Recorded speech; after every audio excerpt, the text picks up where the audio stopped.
Once upon a time, in a faraway kingdom, there lived a kind and beautiful princess named Snow White. Her skin was as white as snow, her lips as red as blood, and her hair as black as ebony.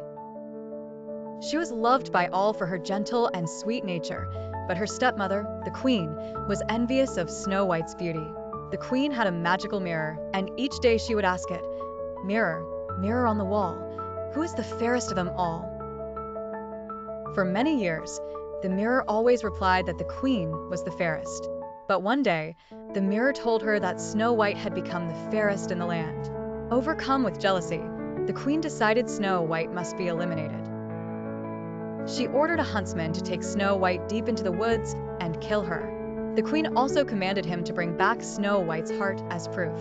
However, when the huntsman took Snow White into the woods, he couldn't bring himself to harm her.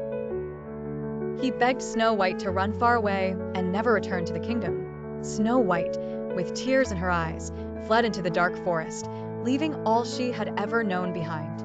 Lost and frightened, Snow White stumbled upon a little cottage. Inside, she found 7 tiny beds lined up in a row. Curled up in the beds, exhausted from her journey, she fell asleep. When the owners of the cottage, 7 dwarfs, returned home that evening, they were surprised to find Snow White sleeping in their beds.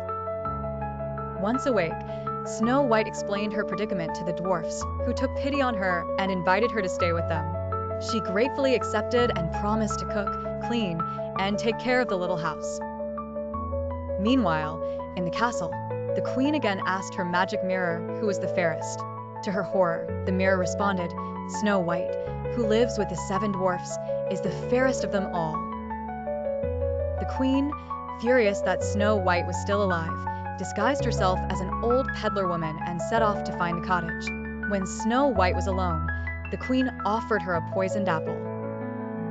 Snow White took a bite and fell into a deep, magical sleep that resembled death. The dwarfs were heartbroken when they found her, believing she had died. They could not bear to bury her, so they placed her in a glass coffin in the forest, where they mourned her loss. One day, a prince came riding through the forest and saw Snow White in her glass coffin. Enchanted by her beauty, he kissed her, and the spell was broken. Snow White woke up, and to everybody's joy, she was alive and well. The prince asked Snow White to be his queen, and she agreed, grateful to him for freeing her from the curse. Snow White and her prince lived happily ever after, far beyond the reach of the envious queen's magic. And so, the lovely Snow White, reunited with her prince and forever in the hearts of her friends, the 7 dwarfs, found the happy life she so richly deserved. Please don't forget to hit the like button and subscribe to my channel for more videos.